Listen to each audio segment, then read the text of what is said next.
Okay. Okay, great. Hello, everybody. This is Evidence for You, broadcasting live via Google Hangout. Today we will have a discussion about evolution with the primary focus on DNA. But before I welcome our two main guests here, there will be a small chance for other Christians to join the Hangout later on. You can contact me on Google Plus or Skype if you want to participate. I have left the links in the description. So, without further ado, I welcome NephilimFree. Welcome. Okay. And then I also welcome Professor Don Larhammar. Hello. Yeah. Hello. And for those who don't know you, Professor, can you please tell us a little bit about your work? All right. So my name is Dan Larhammar. I'm a professor of molecular cell biology at Uppsala University in the township of Uppsala, just north of Stockholm in Sweden. My basic degree is in pharmacy. Then I did my PhD in immunogenetics in the medical faculty. And after that, I studied neurobiology, and I've been working along those lines ever since. And I specialize on the evolution of components in the nervous system. So my specialty is evolution of the vertebrates, and especially evolution of the genomes, the gene repertoires of vertebrate species. Yeah, thank you. And then I will turn to NephilimFree, and you can talk about yourself. And after that, I will give you the floor, and you can start asking questions to Professor Larhammar. And the less I will have to intervene, the better. Please speak, courteous. Okay. My name is Phillips. I go by NephilimFree on YouTube. I'm a Christian apologist. I'm a young Earth creationist. I became a young Earth creationist even though I was a believer in God by studying the evidences for creation. I do Christian apologetics, and I'm very pleased to be here and speak with Dr. Larhammar. Just call me Dan, please. Dan, thank you. Yes. So, Evan, when you say young Earth creationist, how young do you think the Earth is? I think between 6,500 and 10,000 years. All right.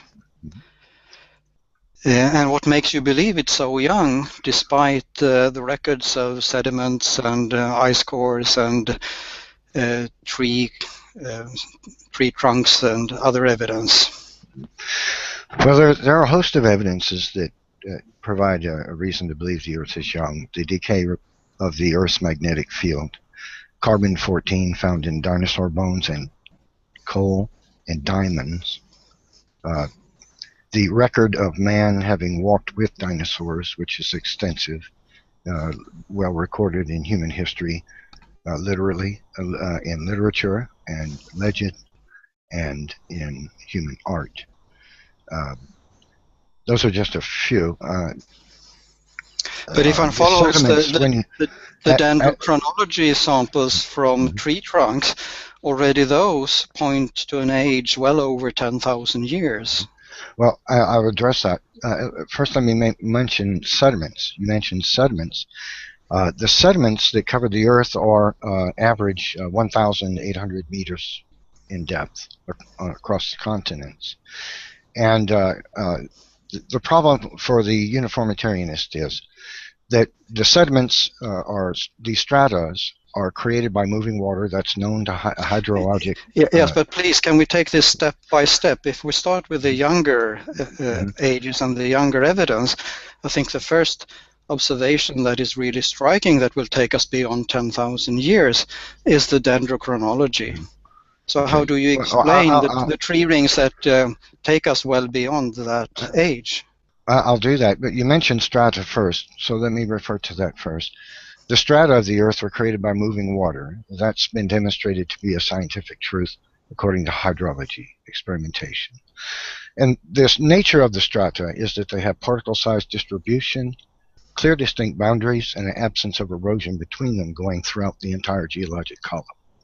Now, that means that there is no way for the uniformitarianist to squeeze their imaginary time in between one strata and another, because one strata below is created at the same time as the one above it. That means the imaginary time between them disappears. It does not exist.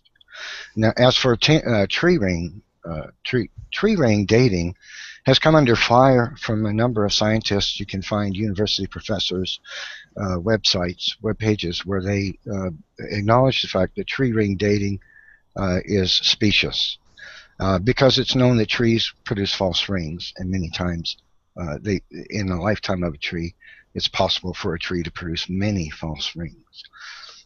So I would say that there are no empirical evidences the Earth is of vast age. There's an assumption based on uniformitarianism, but no empirical evidence. It is not an assumption, it's just counting the tree rings. If we go to the next level then, with the glacier cores, those give us layers that are hundreds of thousands of years. So that extends that record. And then we have the sediments, and then we have the geological layers with all the fossils that follow that chronology.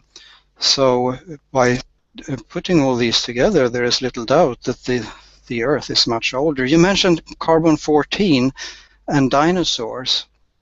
Why on earth would one try to determine the age of dinosaur fossils with C14?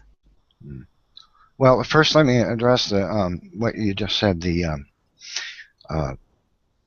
Back to the geologic column for a moment. The ice cores, for example. Is it your belief that an ice layer, that the various layers of ice found in a glacier, for example, are laid down annually? Isn't that the historical assumption of the uniformitarianist, and do you concur with that? I'm sorry, I didn't quite hear what you said. Okay. I was asking if you believe, you mentioned ice layers in glaciers, and yes. the historicity of that is that the uniformitarianists have historically believed that the layers of ice in glaciers were laid down annually, that each represents a separate year. Do you concur with that? I'm not sure if there's one every year, but one can follow the strata in the ice cores, and by piecing them together, one get ages that are much older than the ones you assume for the Earth. Okay, well, here's what I would posit as something to consider regarding ice layers. Ice layers are now known to be produced by storm events. A single snowstorm can produce a layer. And if it snows 1,500 times in Greenland during a single winter, you could have 1,500 layers. And that would be, according to the uniformitarianist of 1900, that would be 1,500 years. But it happened in a single year. There is an airplane in 1944. Some pilots crash-landed a P-38 aircraft, fighter aircraft, on a glacier in Greenland because they ran out of fuel. 60 years later, they got wondering what happened to their aircraft, and they went back, and using sonographic equipment, they found that airplane 258 feet down inside the glacier under thousands and thousands and thousands of layers of ice. They actually retrieved that aircraft by melting the ice and pumping the water out, and it's now flyable. So 258 meters of layers of ice to the uniformitarianist would represent tens of thousands of years, but yet they were produced since 1944.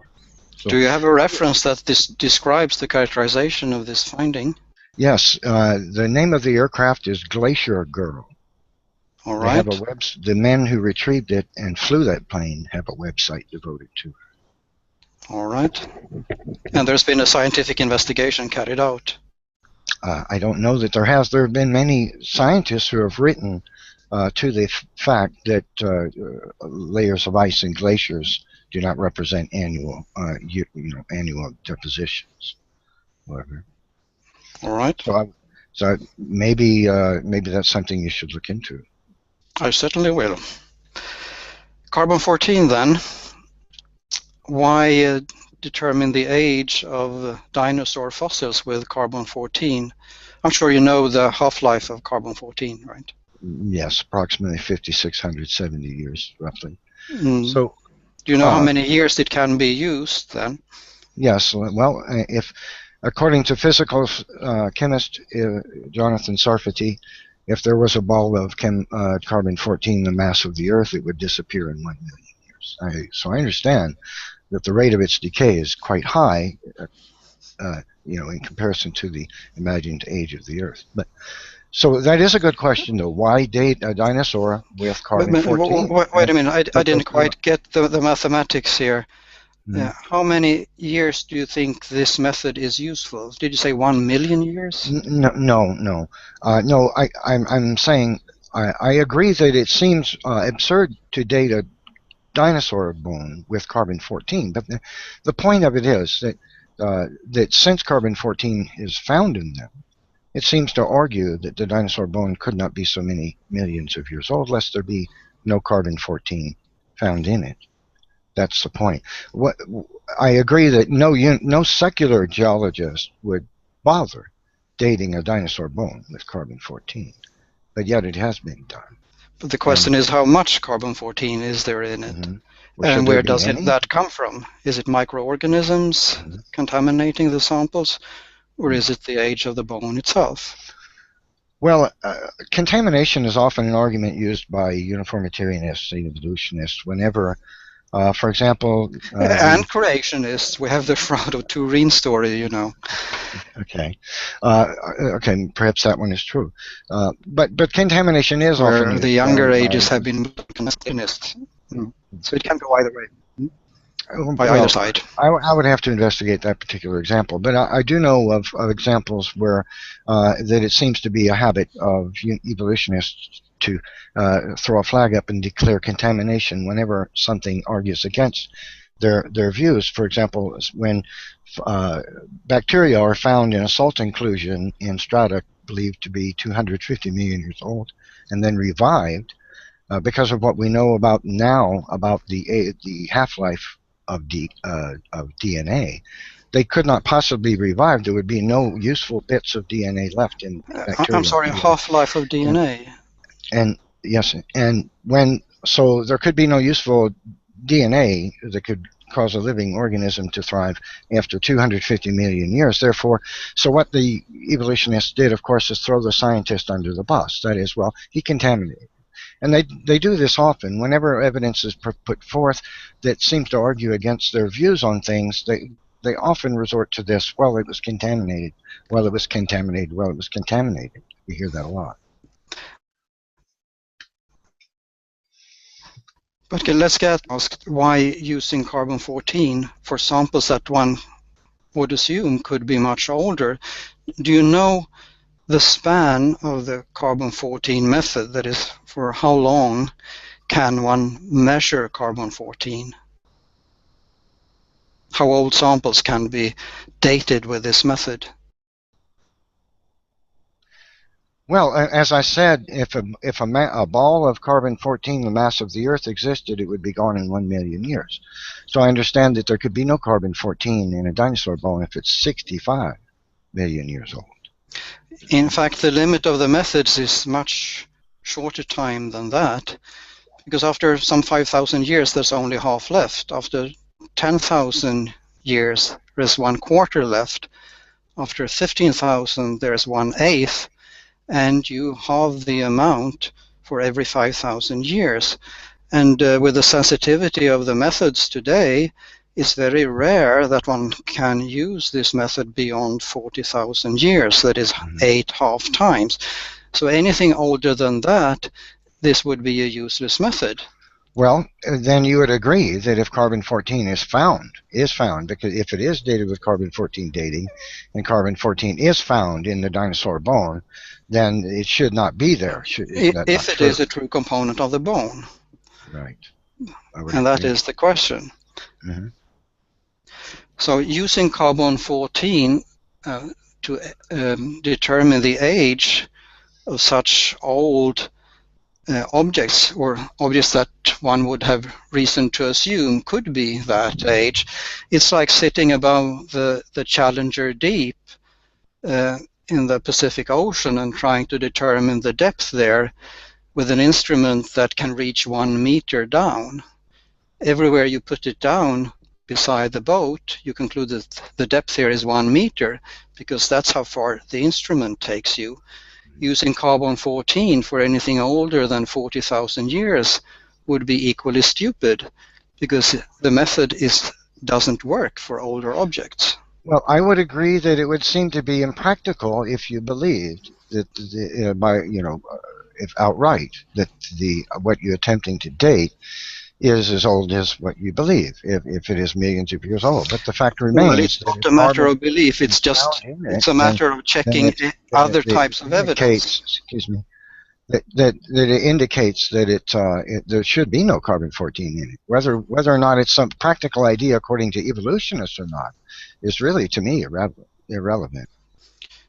All right. Do you have some references that can inform me about the dinosaurs contain significant quantities of carbon-14?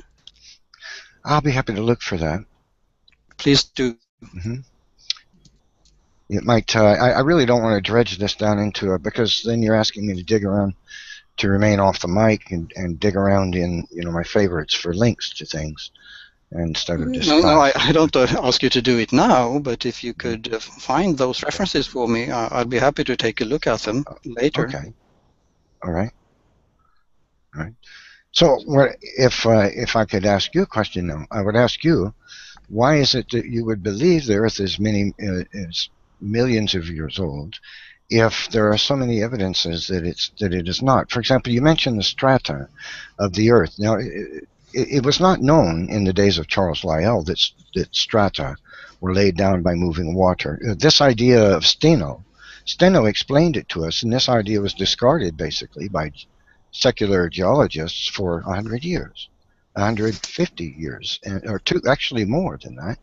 But then when we come into the modern era, we find that hydrology experiments demonstrate that strata are created by moving water. So the Earth is covered, here's the evidence, the Earth is covered with deep strata laid down by moving water filled with rapidly buried creatures. We call them fossils. And this is a global feature.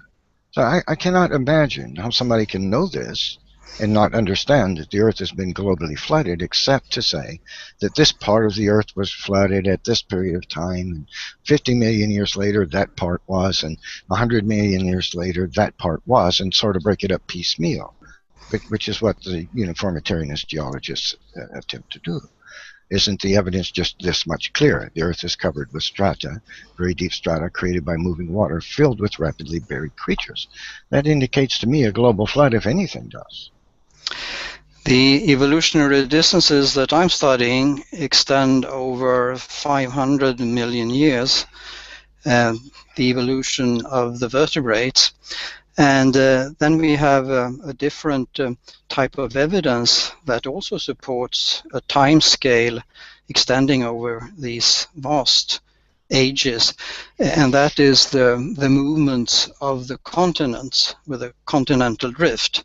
And by measuring the movements today, we can extrapolate backwards in time and see how the continents used to belong together into, for instance, one supercontinent long ago.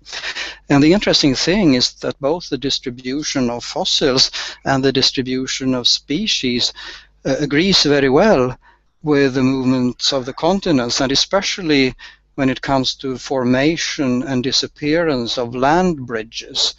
There are a couple of animal groups that have been studied very carefully, and one can see that the spread of species agrees very well with land bridges between the continents. Now, the type of evidence that I'm looking at, as I said when I introduced myself, is the genomes of organisms. I look at the genes and how much they differ from one another in different animal groups.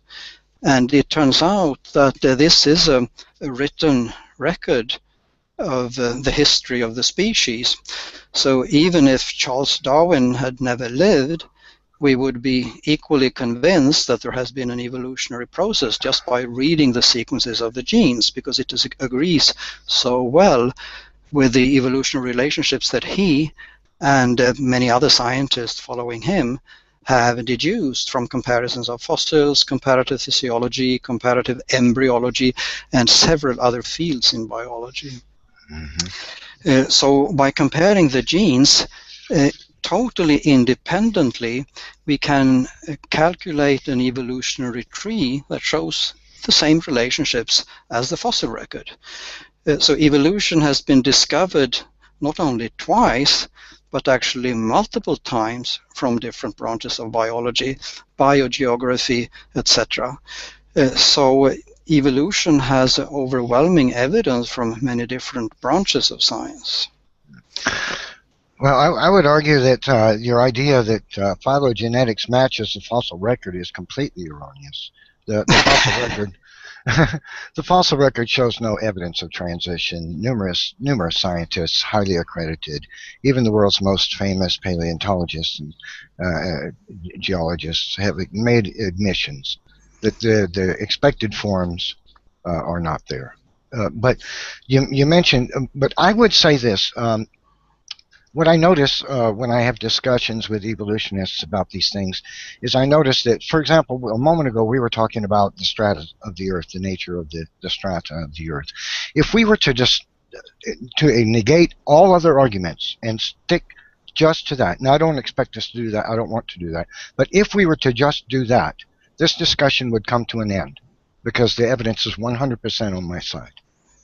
Because strata cannot be produced by long deposition. They are produced by cataclysmic moving water is what explains the geologic column. But I notice that then what happens with evolutionists is then they use one assumption to back another assumption to back another. So then you go to, well, the continental drift, and then to phylogenetics, and then to the geologic record, the rock record of life, and one thing always supports another within the mind of the uniformitarianist. See, and that is what I think evolution theory is a large package of assumptions based on the paradigm that life was not created and that nature, the earth itself, is the producer. As I was just trying to everything explain, must fall in under that paradigm. It must. And so all things support that in the mind of the uniformitarianist. But if we were to dissect any given particular subject, whether it's genetics, phylogenetics, the fossil record, the strata of the Earth, the geology of this planet, and strictly on that, and compare evidences after another, we could do it hours after hour, and the evidence would be 100% in my court. All right, let's do that with genetics then. Can I just interrupt for 1 second here? I please will want to remind you before it escalates that please be courteous and please wait till the other one has finished. And if it happens to be that you cannot agree with the topic, we could at least agree to disagree, and then we can move on. Okay? Of course. Okay. I would like to address the idea that phylogenetics matches the fossil record, as you said, though. Can you tell me, please, what is it about the fossil record of life on this Earth that gives us reason that supports the phylogenetic idea and the comparative analogy homologous structures idea that you touched upon? As I said, the history of the genes correlates very well with the fossil record. If one follows the fossils as they have been reported in different layers. I had the pleasure just 2 weeks ago to attend a conference organized by the Royal Swedish Academy of Sciences and my colleague Professor Per Ahlström, who had invited some of the world's most prominent paleontologists working with the origin of the vertebrates and some of the most important and successful comparative genomicists comparing the genomes of presently living species. And it turns out that together these two data sets can disentangle the early stages of vertebrate evolution to an extent that was probably impossible to imagine just a few years ago. The details they can see in the fossils with the modern physical methods is quite extraordinary. They can see not only the bones, but also the traces of the soft parts like blood vessels and parts of the nervous system. So we can see which structures are there, and some of those structures and their origin agree with the appearance of genes that are involved in these processes.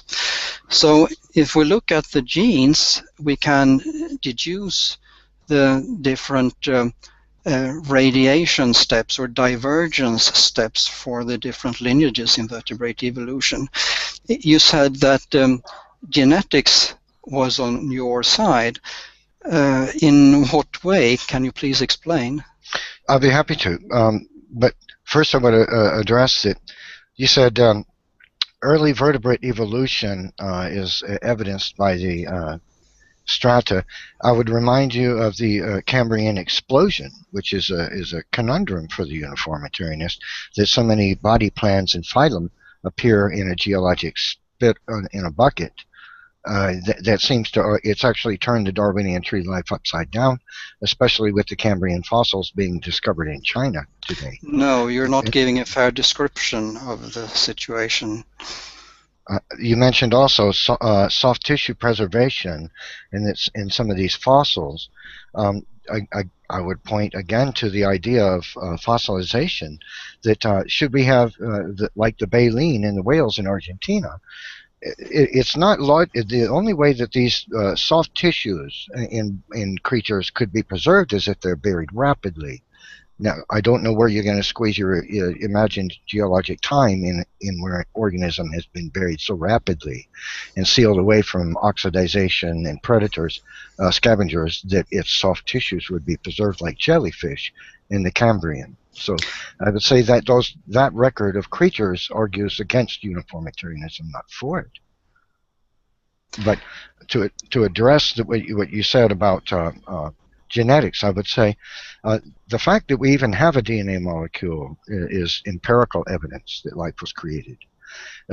Every living thing on this planet is defined by information which is organized to conform to linguistics laws, possesses in chemical function the human language properties of phonetics, semantics, punctuation, syntax, and grammar, and possesses algorithmic input and output function. I would say that information, algorithms, and linguistics are products of an immaterial mind. And therefore, it's empirical that all life was based on, was produced by a mind, designed by a mind, because I think it's illogical to believe that information, linguistics, and algorithms can be produced by chemical process. I don't understand what you're talking about. Well, you do understand that genetic information, that there is algorithmic input-output processing, copy-paste insertion, these kinds of things in the genomes of living You things. make it sound like a computer, but we're talking here about a molecule that is being replicated with lots of errors happening all along. And you must be aware also that a large proportion of the genomes of many organisms do not carry information. They are just spacers in between those regions that have biological functions. But the codes for proteins by themselves are prescribed information. Prescriptive, not descriptive. It prescribes exactly the chain of amino acids in exactly what order to produce a functional three-dimensional molecular machine. That's information in my book. And I don't see how nature is capable of producing algorithms or chemical processes that can be likened directly to phonetics, semantics, punctuation, syntax, and grammar, like a pause or stop codon, these kinds of things, go-to statements. How is it possible for mere chemistry to produce these things which we know are products of intelligence? Because these are self-replicating molecules. The part of the human genome that encodes proteins is approximately 1%. There's a little bit more that is under selective pressure, probably of the order 5 to 8, possibly 10%, but the rest is not. So the rest is what is usually called junk DNA. Now, I'm perfectly aware that this term has been misinterpreted, sometimes deliberately, by many, including some scientists, to be honest. But what we mean by that is that there is no selective pressure preserving these parts of the genome, and they have no specific functions that can be ascribed to them. Now, a large proportion of that is nevertheless well conserved between closely related species, and there is no functional reason why that would be preserved unless these species that are more closely related share a more recent common ancestor. And we have overwhelming evidence for this from a huge number of species. And one of the most familiar examples is for sure the relationship between humans and chimpanzees, where 99% of the entire genome is identical between these species, or down to 95% depending on how you count the pieces that are missing in one species or the other. So, yes, I'm sorry. I'm sorry. Could you, I don't think that you have your chat open, Dan Larhammar. My what? Your chat. If you hover your mouse to the left, you see this chat option. All right, where's that? In the left-hand margin? To the left, on my window, it's at the top. There's the second symbol says chat. Yeah, if you click on that, you will see that I post some things on to the right here. That could perhaps help you to either move on or so to speak. All right. Yes, I can see it now. Yeah, great. Just so you're up to date. I think it's Evan's turn. Am I right? I think so. Yeah, great. You mentioned junk DNA. I would say I would ask if you're not aware that the idea of junk DNA has been pretty much thrown out. That's an old idea. It has not. Well, I would differ with you on that.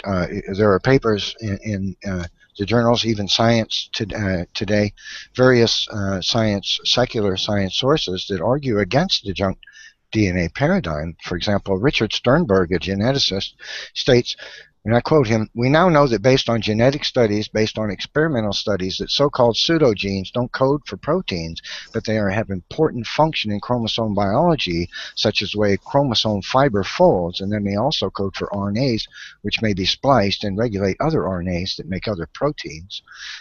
Dr.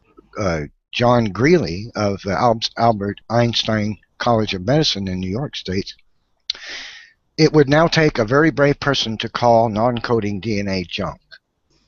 And the list of these references goes on and on. There are a great many scientists today who acknowledge that studies have found that areas of the genome that have been claimed by evolutionists to be junk are known not only to code for proteins, but to have critical function in embryonic development in the human being. For example, areas that were claimed to be junk are now known to produce the human placenta. And so this is very critical to the development of a human being. Richard Sternberg points out that what are called endogenous retroviruses found in quote-unquote junk DNA are so critical to human development that at stage 4, when the human gamete splits, when you get to the stage of only 4 cells, that if this endogenous retrovirus is not present, there will be no human being. And this is found in what was called junk DNA for the last several decades. So I would say this junk DNA, I could provide numerous references, almost all of them from secular sources, that this junk DNA paradigm has been overturned by modern, more recent genetic studies, and in fact has held back genetic science for 40 years. Because of the evolutionists' belief that the majority of our genome was junk, they refused to investigate it and concentrated their studies almost exclusively on the protein coding area, which is, as you say, 1%, some estimates 3, 80% of the genome and held back genetic studies. So the evolution paradigm, because of the belief that the majority of our genome was actually junk, which is now overturned, has actually held back science. Not at all.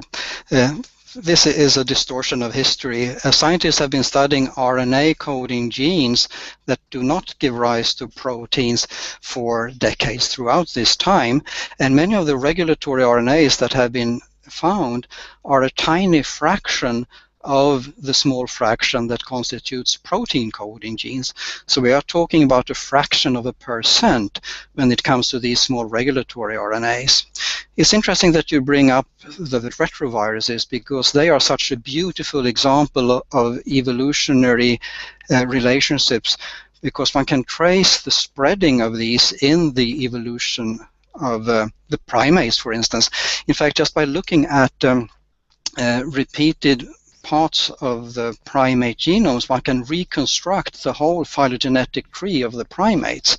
So that's been a very useful type of genes to sort out evolutionary relationships.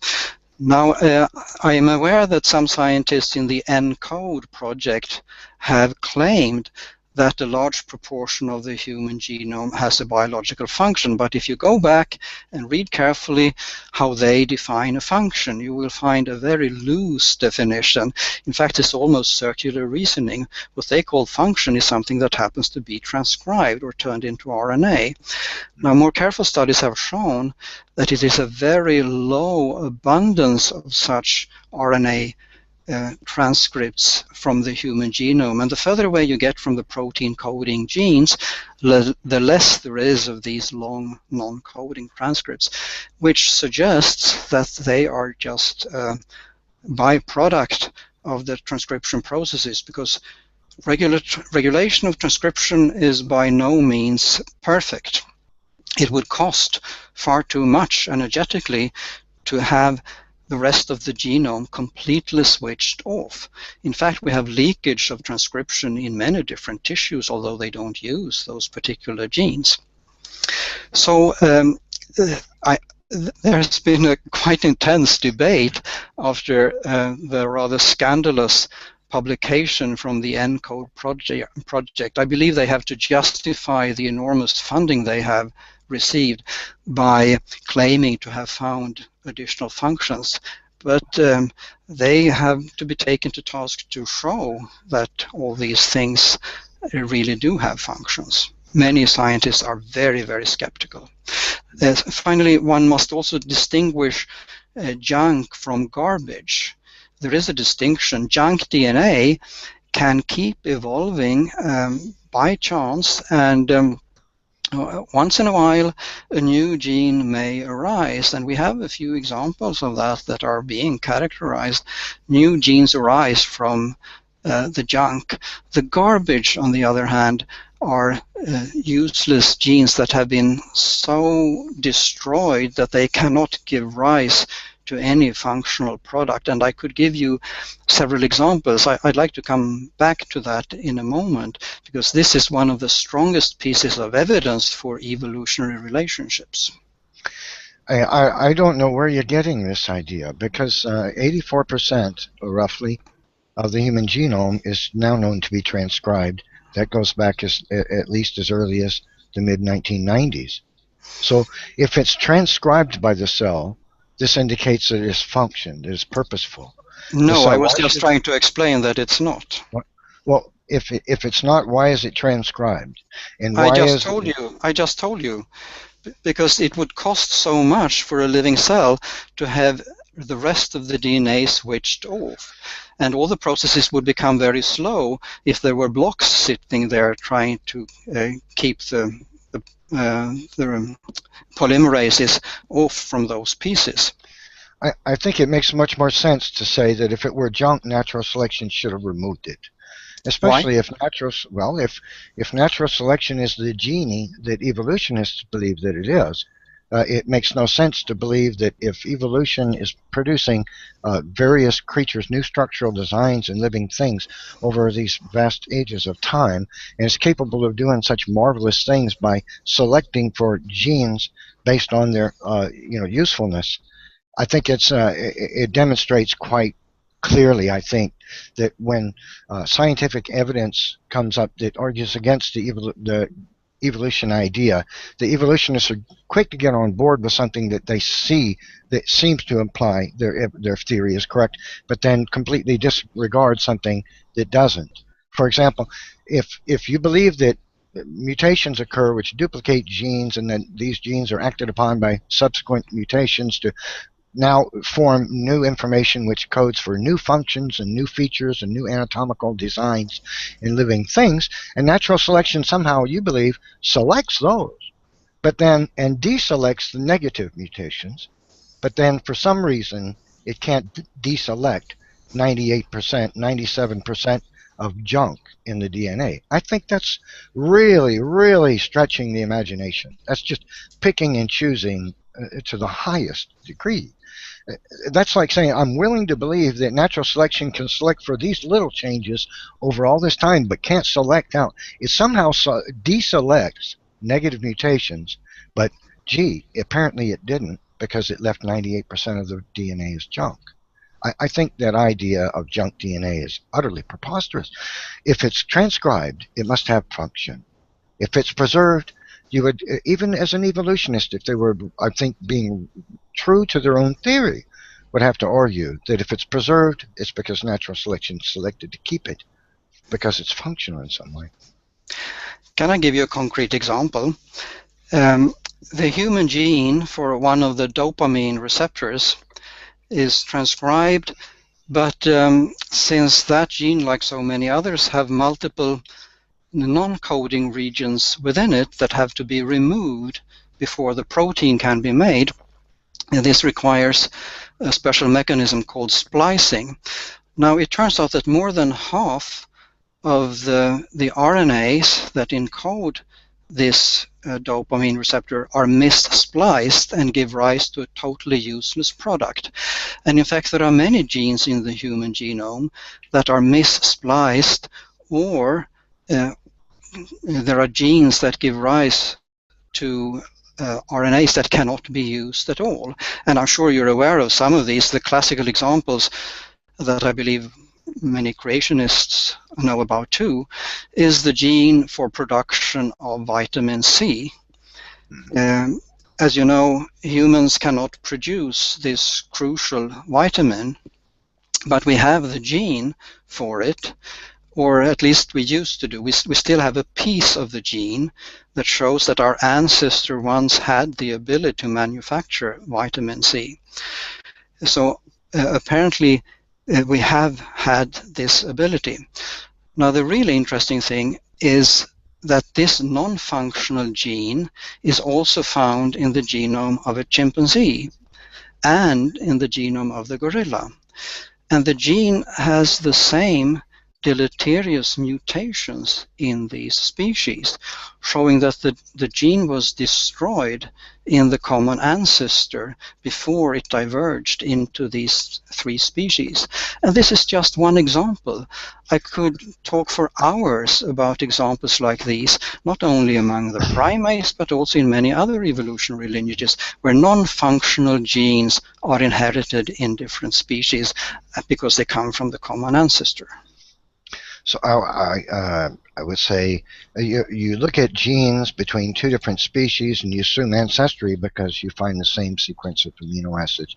I mean, not amino acid, but nucleobase pairs or codons, and assume then heredity, the relationship between the two. It argues for me a common designer. And I think it's perfectly plausible that a human being could have the same gene as a chimpanzee for the same purpose, because they were designed by the same creator, and both could be damaged due to genetic entropy. I don't see any problem with that in creation whatsoever. However, I would point out that if again, I would just say that if natural selection is the preserver of what's good and remover of what's bad in DNA, and it has millions of years to do this, it should not preserve the majority of the DNA if it were junk. And since we know it's transcribed, and we know it has function, even critical to human embryonic development, that certainly can't be considered junk, can it? There are millions of ways whereby a gene can be destroyed or disrupted. Now, the gene encoding the enzyme that should manufacture vitamin C has been destroyed in the same way in the species I mentioned. So if there is a God that designed this, it must be a very careless and sloppy God that not only makes mistakes, but makes the same mistake over and over again in these different species. No, that's a fairy tale, of course. A much more reasonable explanation is that the mutation happened in the common ancestor of these species, and then the species diverged from one another. Well, because of the nature of the sequence itself, it's very plausible that the mutation, which caused a particular damage to one gene, would happen in the same way in another. That's not implausible. There are many other species that also have lost this gene encoding the enzyme that makes vitamin C. Bats, for instance, and guinea pigs, but they are more distantly related. And lo and behold, their mutations are different. So their genes have been disrupted independently. But if there had been a designer, wouldn't he have designed their mistakes in the same way? Again, the evolutionary relationships tell a much more coherent story where the phylogeny of the species correlates very well with the time points of these mutations. And this is just one of the many pseudogenes, non-functional genes that we have in our genome. We have approximately 20, perhaps 22,000 functional protein coding gene, and depending a little bit on how you count, we have somewhere around 12,000-15,000 non-functional genes. So significant proportions of the genes do not work. And then I still haven't counted the 1 million copies of another RNA coding gene that went berserk in the primate genomes and actually constitutes 10% of the human genome, a non-functional piece of DNA encoding an RNA molecule that is no longer transcribed. And in many other evolutionary lineages, we see similar developments where genes have spread and now comprise a large proportion of the genome. And this actually explains why there is so much junk DNA in many different species. Yeah, I completely disagree. I see that the junk DNA paradigm has been thrown out by the discovery of critical function in that portion of the DNA. And to say that just because we don't know the function of much of it, does not mean that it's junk. That I see as an ad hoc explanation based on the evolution paradigm. I find no problem whatsoever in finding sequences of information in the genome of one type of life and in another that could be considered evidence of a common ancestor. You mentioned bat evolution. I would remind you, bats rather, I would remind you that there's no support for bat evolution in the fossil record whatsoever. They inexplicably appear without any potential ancestors. So that, like every other creature in this world, is not supported by the fossil record of life. There are no ancestrals that we can point to. We cannot put together any lineage of fossils, any 5 or 10, or even 3, and show anatomical change take place. I say it happens only in the imagination of the evolutionist. You don't find it in the fossils, and therefore the assumption of phylogenetics is based on assumptions that because we can find the same sequence of information in a genome of one kind of life and another, that it must be evidence of common ancestry. But I would remind you of the tremendous difference between different species that are claimed to be have common ancestry, and so there are tremendous genetic differences as well. For example, the endogenous retrovirus claimed to be ancestral between humans and chimpanzees, which is responsible for human development at stage 4 in the embryonic development. It's not logical, is it, to believe that the genome of a virus could have the information necessary to regulate the development of a human being?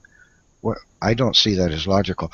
That's, to me, like believing that a 2-page pamphlet on how to assemble a tractor could have relative information necessary for the design of the tractor and all of its components.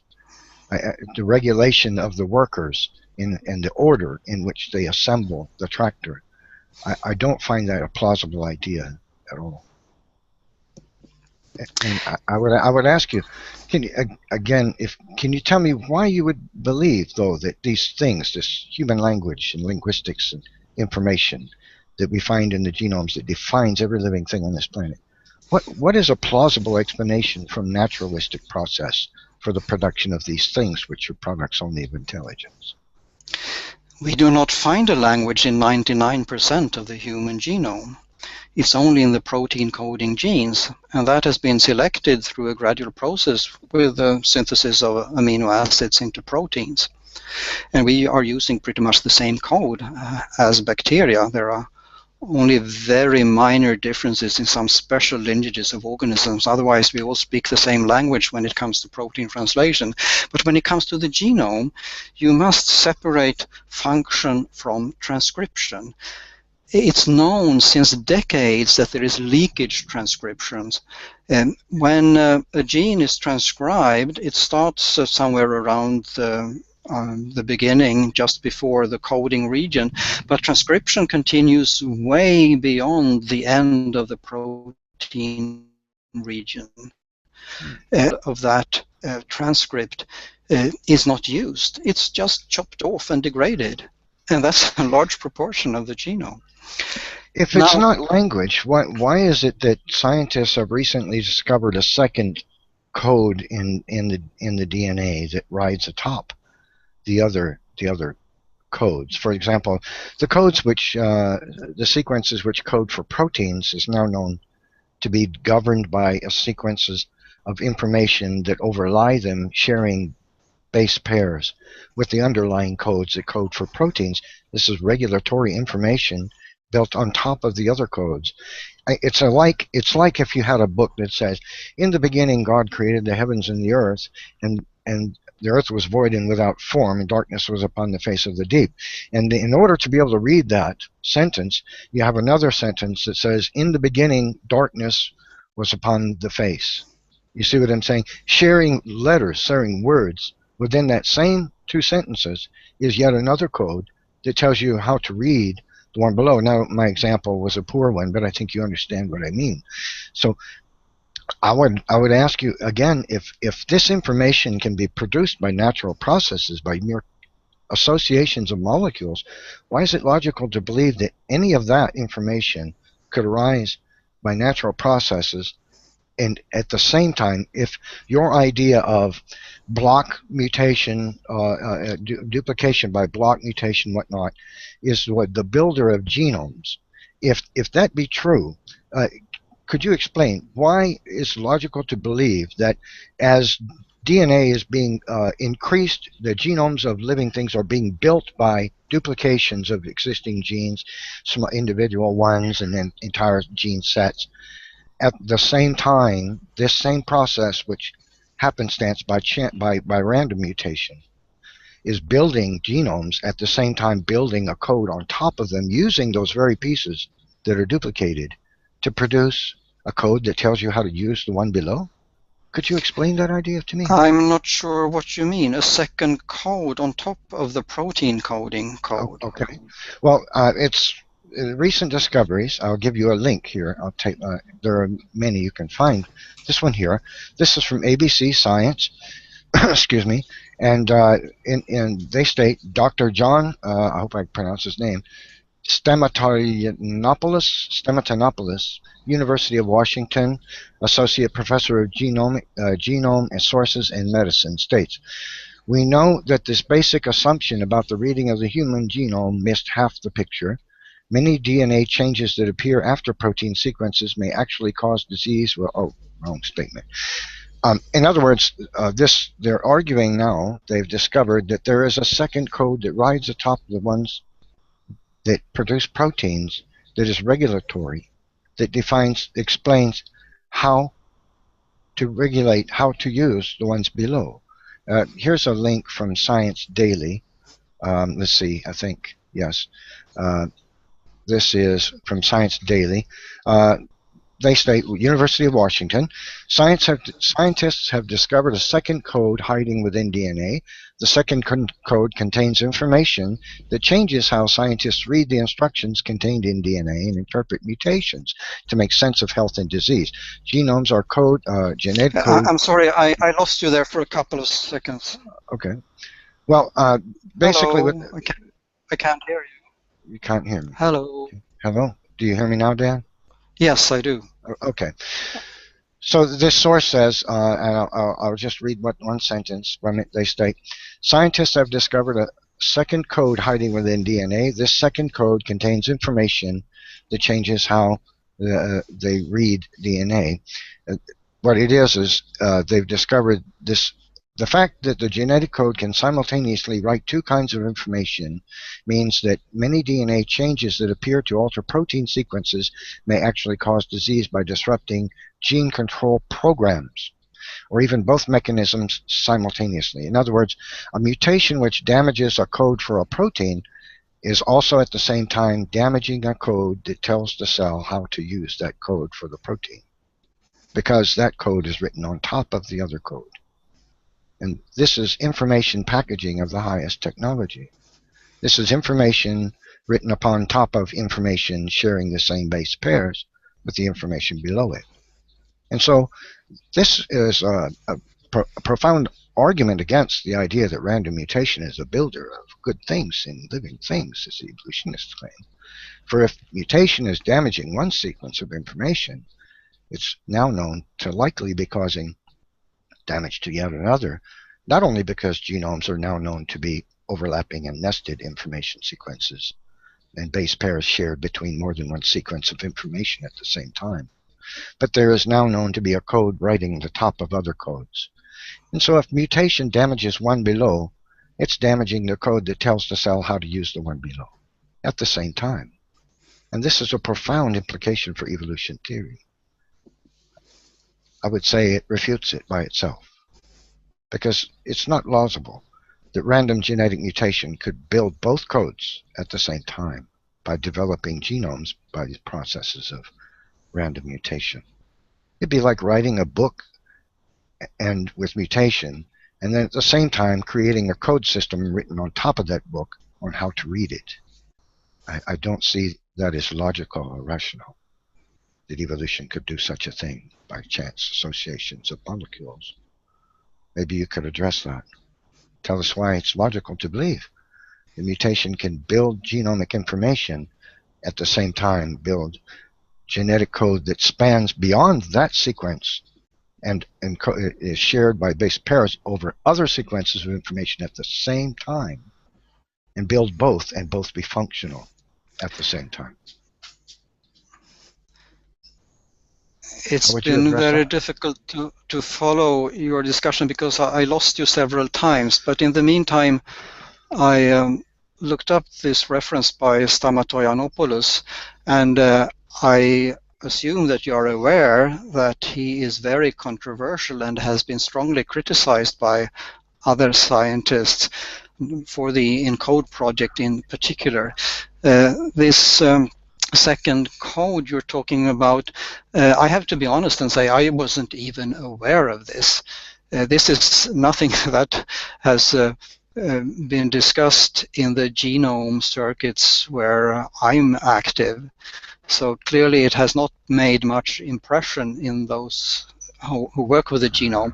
But I'd be happy to take a look at that and see what he actually means, because from what you read, I do not understand what he's trying to say beyond regulation of gene expression.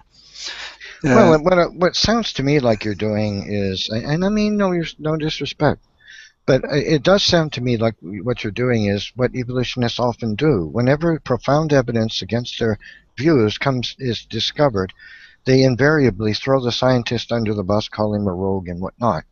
And then we find 10 years, 20 years, 30 years later that their idea is not rogue, such as this junk DNA idea, which even Francis Crick himself acknowledged is false. So this was the case with the Italian scientist who found bacteria in the salt inclusion, claimed to be 250 million years old. They threw him under the bus because they claimed it was contamination. You know, anything that argues against evolution, you know, throw it under the bus. This is how evolution theory holds back science. Now, hold a minute. I know the junk and garbage story very well, and these terms were introduced by Sidney Brenner, the Nobel laureate.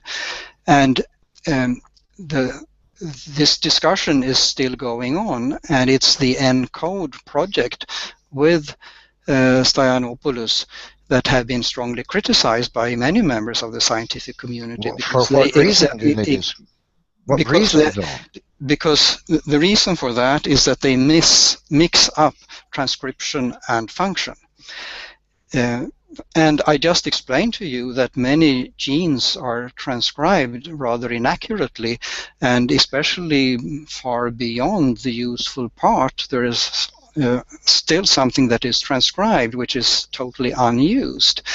Now, by the ENCODE project, this would be called a function, but for any normal biologist who really looks for the functions, this would just be a leftover, a remnant, which is useless.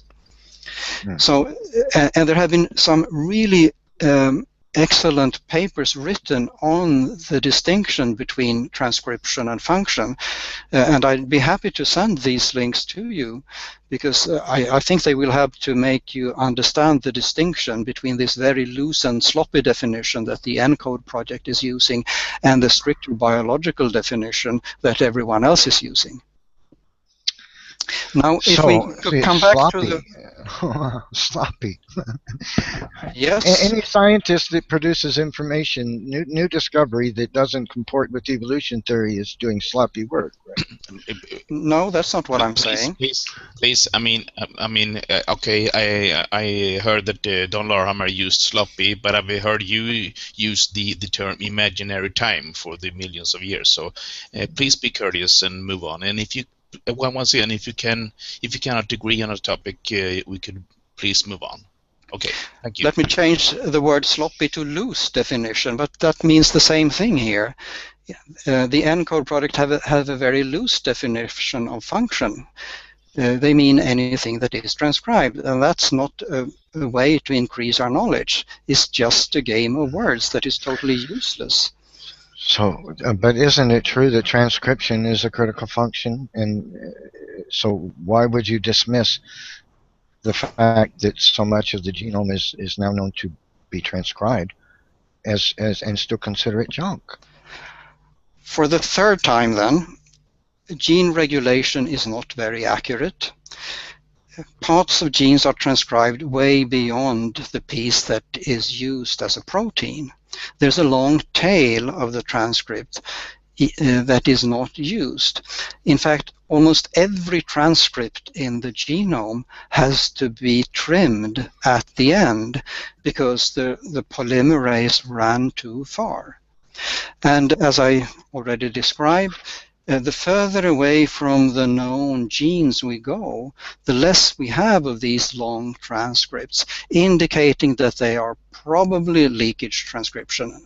Not all of them. I'm not saying that all of them are junk, but many of them are probably just leakage transcripts. And I gave you an example of useless DNA with a dopamine receptor. I could speak to you for hours with examples of genes that are not transcribed or spliced properly and give rise to useless products. Many of them do no harm, but sometimes a gene due to a mutation will cause harm because it messes up the machinery of the cell in this way, and there are diseases known which are caused by genes that have such mutations. How much so of a the large genome, proportion of the human genome. Yes. How much of the genome which you believe is junk do you believe has no is not known that what is transcribed? How much of it do you believe is shown to have no function? Of the 84% of which is now known to be transcribed, which you believe is junk, do you know, have an idea, an estimate based on anything published? There are many estimates in the literature. 1% encodes genes. Another 5 to 8%, perhaps up to 10%, is under selection. Much of that probably because it's involved in the regulation of the coding parts or for other reasons. So the remaining 90% or slightly less is under no selection. However, that doesn't mean that all of that is useless, because we also have something called the distance effect. So some DNA works as spacers, but the structure of that DNA probably doesn't mean much at all. It could be any piece of DNA sitting between two used genes, but the spacer is necessary to keep them apart so that the regulation doesn't interfere between genes. We have some genes whose regulation is overlapping, that is, one gene. Well, then that spacer has function, does it not? Yes, but it's not the exact sequence of the DNA. You can throw in any piece of DNA virtually in that region and it will serve the same role. So that doesn't mean that there is a strict definition for that region. I guess what I'm asking you is how you know that, since now we know that 84% roughly of the genome is transcribed. What I'm asking, I guess, is how much of that 84% which is transcribed, when it is transcribed, produces useless products? Do you have an idea of that?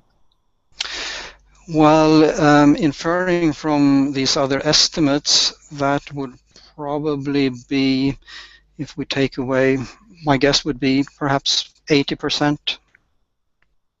80% produces, and when you say useless product, exactly what do you mean by a useless product? An RNA that has no function? But it doesn't. Yeah. But then you must be aware that among those 16% that are not transcribed, some parts actually do have functions. So this is now why this transcription. I'm sorry, go ahead. Can I continue? Yes, I'm sorry. Go ahead. This means that this transcription criterion is not a very useful way to describe function, because some of the regulatory regions of genes are not transcribed themselves. They sit in front of the genes and determine when the gene shall be switched on or off. Other parts of the chromosomes are necessary for chromosome segregation and chromosome packaging. They need not be transcribed, but they are still useful. So transcription and function are not equal entities.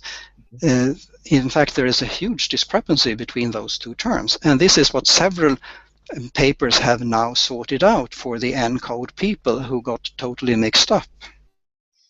So of this, you say a large percentage of what is this 84%, which is transcribed, produces a useless product. How much of that, how much of this product, of this 84% of the DNA, has been studied in studies and shown to be of no use? Instead of how much of this is assumption and how much is verified by study? We can equally turn the question around. Those who claim that this is functional, how do they know? How well have they studied these 84% to claim that it can be functional? So is it safe to say then that your belief that it is is of no function is based on is not demonstrated by study, but is based on an assumption then? No, it's not an assumption. It's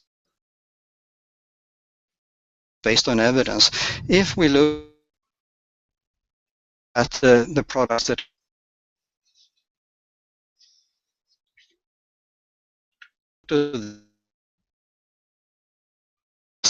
and we compare the selection,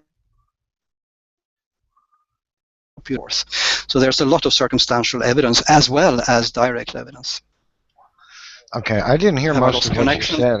Yeah, you were coming and going. I really didn't hear much of what you said. I'm sorry. Yeah, I had the I same think problem that, before. yeah, did you? Yeah. that seems to be sort of a breakup when Professor Don was speaking. Uh, Perhaps if you can turn down your bandwidth if you hover at the top of your window. You can Yeah, turn I think down, I'll turn it down one click and see if that helps. yeah, or perhaps you can turn off your cam altogether. But Yeah, that makes the biggest change, is yeah, turning off the it cam. does. But I hear him fine now. Maybe it was just temporary. Yeah, maybe it's temporary. I don't know how this works, but I have turned off every window on my Okay. computer, so it couldn't be from Well, here. So Dan, I'm sorry that I didn't hear what you said. Excuse me. I asked you what percentage of this, how much of this presumed to be junk DNA, which is transcribed, which is now known to be a very large percentage of the genome, is based upon an assumption, or how much of it is actually shown to be producing a useless product, is actually verified by study.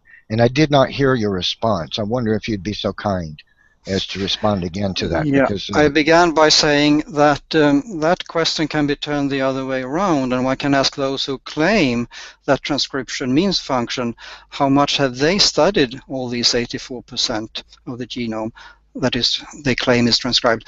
How can they know that all this has a biological function? The burden of proof is on the claimant. Now, there is a lot of circumstantial evidence that much of that does not have a function, and this is based on what we know is under selective pressure, not only between species, but also within populations. We can see where the variation is more abundant and where the variation is more scarce. Where the variation is scarce, that implies a function, and in some cases that has been tested also. okay, you said the burden of proof, that is, I take it from your answer that very little of this, what is called DNA, junk DNA, which is transcribed, has been shown by study to produce worthless products. I think that can be easily gleaned from your answer. And then you say, so what I see is, because we don't know the function of it, we just declare it junk. Then nothing has changed. That's what evolutionists have been doing to the majority of the genome all this time. And we continue to find more and more function in this area, large percentage of the DNA that's considered junk. You said, as regarding this, that the burden of proof is on the claimant. Well, I would say the evidence is clear. 84% of it is transcribed. It's now known that some of it is critical to human development embryonically, and some of it is known to code for proteins that was not known before. The simple fact that we have not studied the majority of the DNA with one study after another to know what this sequence of information does and what this cluster of information does, and is not reason to believe that it's junk, considering what we have discovered about what little has been studied. I just don't see that as good science, to outright claim that most of the DNA is junk, even though it's transcribed. And we continuously find more and more critical function in it. Just to declare it junk because you believe evolution theory, I just can't fathom that, Dan. I don't know why you would do that. Why would you take a package of information that's three-dimensional, overlapping and nested algorithmic input processes, linguistics properties, code for which has regulatory codes on top of regulatory codes, and then just declare the majority of it is useless because we simply have not studied most of it and don't know what it does, even though we know 84% of it is transcribed? That to me seems like a terrible way to approach science. I cannot fathom approaching science in such a manner as that. Hello, are you still there? Yes. Hello. Yes, you're heard. It's your turn. Okay. Yeah. your voice kept disappearing, so I'm not sure I understand what you were trying to say, but it sounded again that you were equaling transcription with function. And I'm not sure how many times I need to explain that this is something different. And there's an extensive literature on this now, so please study that literature and try to understand the distinction between transcription and function. Yeah, Now, I will. with the linguistic properties, I think it's been the effort of scientists to explain the genetic code as a language that have sort of seduced many scientists and lay people as well, but even some computer scientists, to look for intricate languages in DNA. And I have actually been involved myself in debunking some of those claims, because they were found to be present also in completely randomly collected artificial DNA sequences. So much for those languages. Now, this new language you talked about that was presented 18 months ago, maybe something else. I don't know about that, and I'll be happy to look further into that. I cannot comment on that right now, but it seems to me like this is the regulation of genes, in which case it is nothing new, but I may be wrong. Now, the junk DNA in the human genome, somewhere around 90%, means that our genome is fairly large, about 3 billion base pairs in each cell. Do you think that human beings are complicated species, or are we among the simpler ones? I say human beings are exceedingly complicated. I don't know of any organism, even a single cellular organism, which is not exceedingly complicated. I would ask if I would point to what are called pseudogenes. Pseudogenes have been also considered junk DNA, but now we're discovering that these have function as well. Excuse me. And so that's just continuous discovery of function in this material. So I don't see calling it junk good science. But can I give you the numbers, please? We have, I already explained, we have 1 million pseudogenes called the allorepeats from the 7SL RNA in primate genomes. 1 million pseudogenes, 10% of the genome. We have 20,000 functioning protein coding genes, and somewhere between 10 and 15,000 pseudogenes for those. Now, a couple of those pseudogenes have been found to be able to interfere in some way with cellular processes. But this doesn't mean that all of them do. That's a bold extrapolation. One has to look at the numbers and not be carried away with wild extrapolations. What I was trying to get at when I asked you if you think a human cell is complicated when we have 90% junk DNA, is that we have the 3 billion base pairs in each cell. There is a species of newt which has 120 billion base pairs in every cell, 40 times more than a human being. Even a tree like the Norway spruce has 20 billion base pairs in each cell. Mm-hmm. Are they much more complicated than a human being if they need so much what we call junk DNA, but you may be calling functional? Because we don't know what the function of it is, it's not reason to call it junk.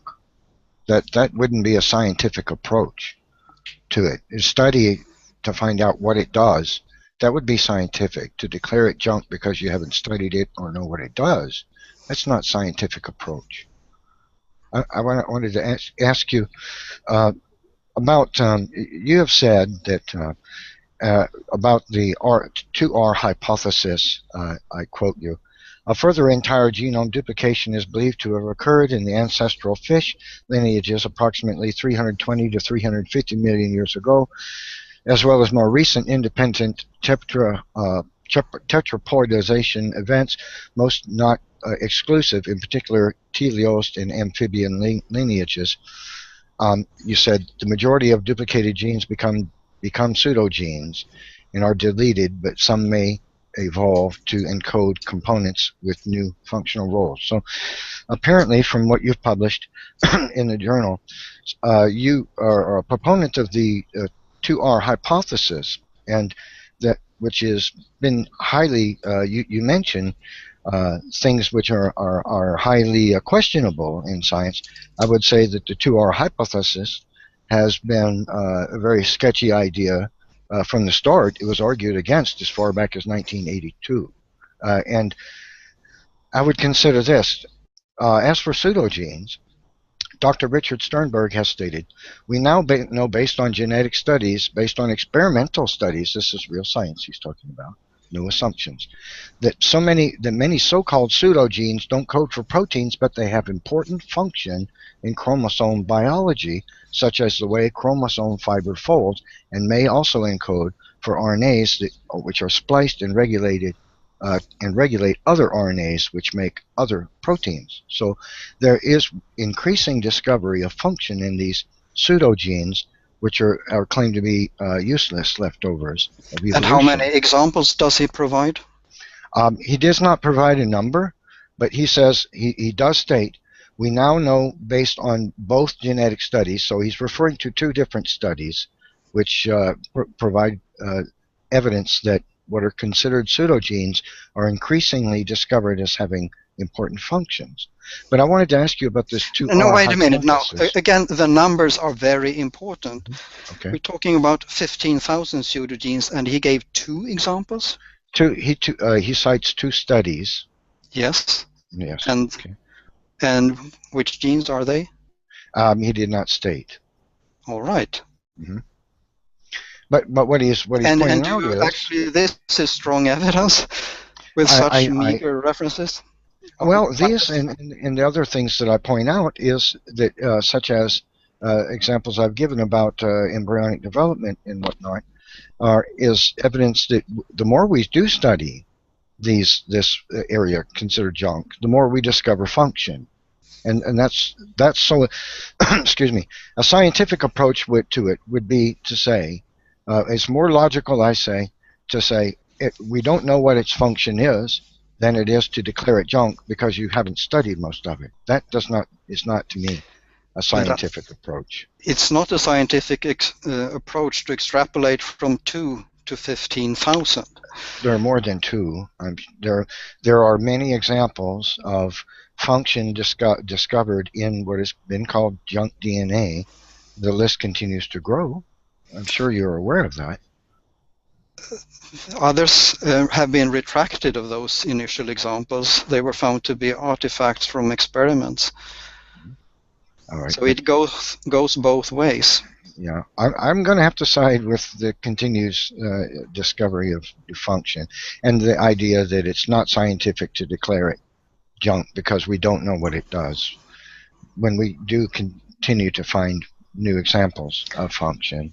But I wanted to ask you about... But then if you postulate, you know probably the onion hypothesis, which was sort of what I was trying to explain a moment ago, when there are some species that have so much more junk DNA than a human being. Both a Norway spruce and a newt and many other species have much more junk DNA than humans. Why would they need so much of it? Well, that's what we need to discover. That's what science is about. That's what that future study may discover the function of it. But just to declare it junk is not scientific. It is bold to argue that it's not junk when there is no evidence.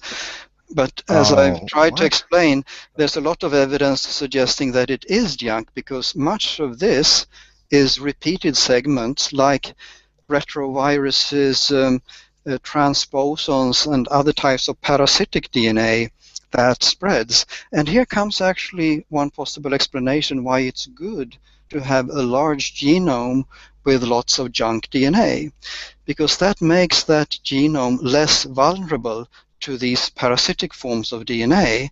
Because if a transposon or a retrovirus would insert somewhere in that genome, if there's a lot of junk, it's very likely that it will just insert itself into the junk and make no harm. So the junk DNA is buffering against parasitic DNA and reduce the damage done by it. And in fact, one has observed in other species like maize, for instance, and the Norway spruce I mentioned, that many types of parasitic DNA and transposons are inserted one into the other in a nested fashion, which demonstrates very nicely that this is indeed a protection against the parasitic DNA. And probably the same thing in animal genomes, where one also has observed this to some extent. I just can't agree with you on this at all. This I quote Ewan Birney of European Bioinformatics Institute in Cambridge. He states, "Should we be retiring the phrase junk DNA now? Yes, I think the phrase does need to be totally expunged from the lexicon. It was a slightly throwaway phrase to describe very interesting phenomenon that were discovered in the 1970s. I am now convinced that it's just not a very useful way of describing what's going on." This idea of junk DNA was put forth by Orgel and Crick many years ago, before genetics was really on its solid ground as a science. And you criticize the ENCODE project, which has produced a mass of information, new information of genetics, almost the overwhelming majority of which you would be on board with, except this junk DNA idea. When it comes to that, then you're going to criticize them for that. I find that to be specious myself. Why were you so enthralled to hear about the massive amounts of information coming from this project, but then when they state, well, one of the things we discovered with this is what seems to be junk ain't junk, and then to say, well, that's bad science, but then declare everything else they did to be good science. I find that picking and choosing of the highest order. I don't get it. Please, Evan, take a look at the literature from those who have criticized the ENCODE project. You will find both those who criticize the conclusions drawn from that project at large, which hasn't been very much and very interesting at all. Some even consider it a waste of money. And you will find intense criticism of this poor usage of the term function, which only serves to mislead people like yourself who is not working with genetics. People draw false conclusions from that inaccurate use of terms. Well, I would say, here's what I would say to that. I would say, thanks to this ENCODE project, we now know that 84% of the human genome is transcribed. That, to me, is a very useful. I mean, you can be critical all you like of the project because of this one particular inclusion, if you like to, but this junk DNA idea, if you like to. But one thing that it produced was the understanding that 84% of our genome is now known to be transcribed. Now, further genetic study will discover what it's doing, the majority of it, and you may be able to point to a few examples which produce something that seems to have no effect today. I would not be surprised as a Christian and a creationist to discover that the genomes are decaying. And so you'll find that there are pieces of DNA, of genetic information, which are no longer functional or dysfunctional, in some way broken information. But to declare the majority of the DNA to be junk, even to point to this one discovery of the ENCODE project, that 84% of it is transcribed, by itself is a remarkable discovery. Evan, it was known long ago that a very large proportion of the human genome is transcribed. I don't know the exact numbers, but probably 15 years ago one had evidence for 40–50% of the genome being transcribed at one point or another. So increasing that to 84% just by using more sensitive methods is not a step forward at all. That's not It scientific hasn't advancement? added any new knowledge about cell functions. But What what it is has added is an increased knowledge of how much of our genome is transcribed. That to you is not worthwhile science? the next step is to see what in this could perhaps be functional. And you already indicated that there are a few small RNA molecules that are important, and they are important for gene regulation, but these are tiny pieces of RNA. They are a minute fraction of what the protein coding genes are. They are highly important, but it's just such a tiny bit of the genome. Would it not be an advancement of science to discover, say, for example, if we believed 72% of the genome is transcribed by the cell, and then to discover, no, it's more like 84%. Not if you know, That's not an advancement in genetics? not if you know how sloppy gene transcription is. What? I'm not sure I understood. Okay, for the fifth time, gene transcription is not very accurate. There is leakage transcription of genes. Genes are transcribed well beyond the endpoint that is used. No, I don't want to describe this any more time. If you don't want to take in this knowledge, there's no point continuing to the discussion. You can read about this in scientific reviews and in textbooks. Okay, Yes. so sorry to interfere. Is there anything else? We come Yes, to. I would like to ask him another question. Yeah, sure, of course. But we have come to the to the state whether we agree to disagree, more or less. So if we could move on, just not only for you guys, so for those 30 people who are viewing this right now. So if we could leave this behind. Oh, sure, perhaps, sure. Leave that subject behind. I'm happy with that. Sure. I wanted to ask him Go about ahead. 2R hypothesis, which he supports according to what he has published, which is the idea that entire genome and block duplications have built the genomes of living things. I would ask, I wanted to, let me give you my view on that, and then ask you to respond to that. I consider the 2R hypothesis to be based on the assumption that similarities between gene families of different species is evidence that they're related over time. That I think it fails to consider responsibly the established understanding that genetic mutation is overwhelmingly degradatory. It fails to responsibly consider that duplicate genes are usually silenced and subject to degradatory mutations, degenerative mutation. It fails to responsibly consider the established understanding that evolution of proteins requires amino acid substitution, which is known to degrade proteins and cause a host of disease. It fails to responsibly consider that a very high number of genes would be lost during block duplication and chromatid recombination in the species that are considered related, and genetic information loss can never be a good thing. It fails to consider the established understanding that duplication and its associated gene losses cause malformation and disease instead of a selective advantage. And it fails to consider the established understanding that the high rate of slightly deleterious mutations in the genomes of living things, including man, create an impossible barrier for the idea that life evolves over vast ages of time.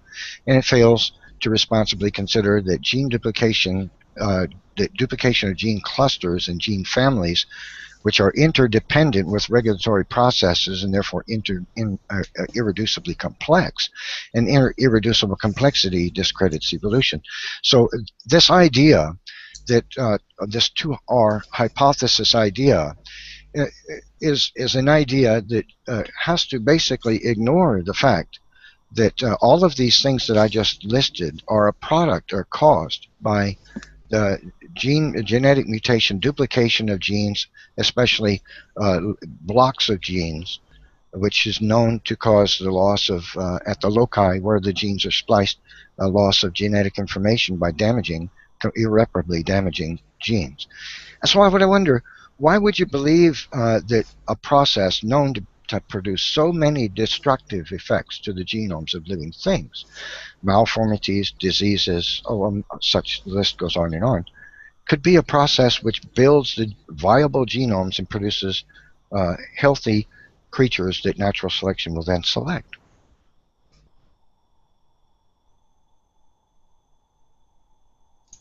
Are you done? Yes. Yeah, I have to control myself really now, because I don't think I've ever heard so many misunderstandings and so many misrepresentations of something in such a short time. Have you read well, you probably would need to read a textbook in evolutionary biology to understand the reasoning here. But many of the things you said are complete misunderstandings. Which one is? If you want to go through them. So what about the idea that block mutation causes a loss of genetic information?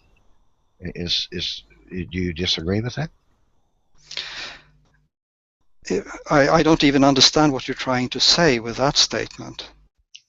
Well, block mutation is, for example, what is a block mutation? A chunk of DNA, entire groups of genes. This is what you put forth as your 2R hypothesis. No. But that's what the evolutionist scientists who write of 2R hypothesis argue for. The entire and partial genomic duplications in the genomes of you said things. A moment ago you said block mutation. Now block duplication. That's what I meant to say. I'm sorry. Block duplication. Okay, then read the statement again. Okay, so this process is known to cause a loss of genetic information. Where does that come from? I'll give you a source. Yingyuan Liu and Dan Morin state, gene duplication are aberrations of cell division process and are more likely to cause malformation and disease rather than selective advantage. Duplicated genes are usually silenced and subject to degenerative mutations, and regulation of supposedly duplicate gene clusters and gene families is irreducibly complex and demands simultaneous development of fully functional multiple gene and switching networks, contrary to Darwinian gradualism. These two gentlemen are geneticists. And this was also written in which year? 2000. Yeah, the 2R concept was not fully accepted then even. And I'm not sure which organisms they are referring to. But the beauty of the 2R concept is that the whole block of gene is duplicated, so one maintains the balance in the biochemical pathways by doubling everything. And the other point is that also preserves the regulatory elements. So you get initially you get two identical things of everything.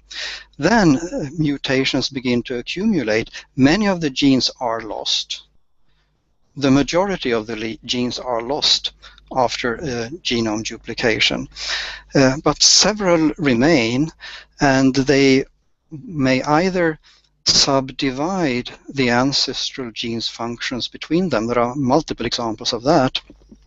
Or they may occasionally evolve novel functions. Let me give you one concrete example. Vertebrates started off with two genes for color vision, a blue gene and a red gene, sitting next to one another on the same chromosome. Then the genome doubled and doubled again. So we got 4 copies of one of the genes. That gave rise to the 4 light receptors responding to blue light, UV light, green light, and the dim light that we can see with our rods.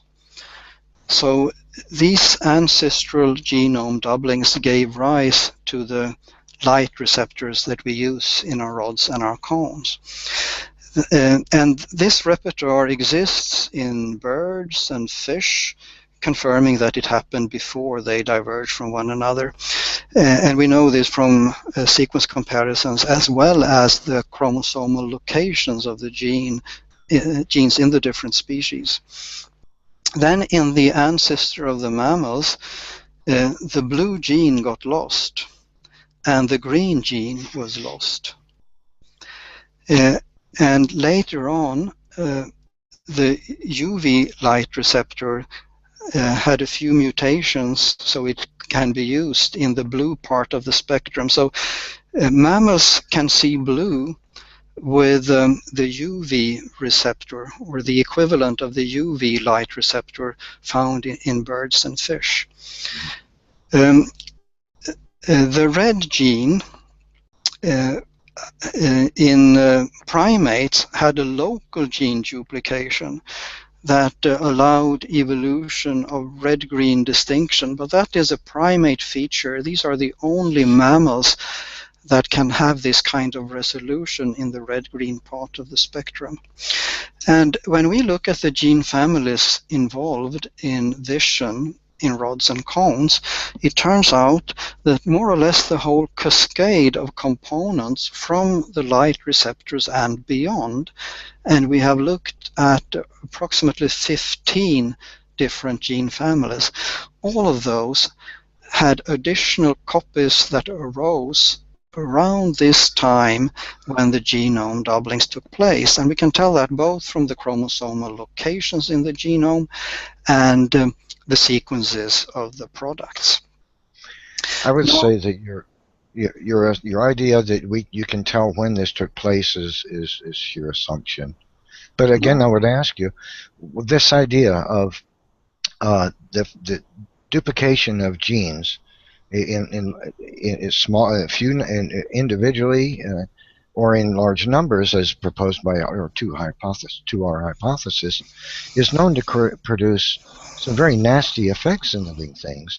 For example, DNA deletion and duplication and the associated genetic orders by Suzanne Clancy, PhD, Nature Education 2008, states that duplications may affect phenotype by altering gene dosage. For example, the amount of protein synthesized is often proportional to the number of gene copies present.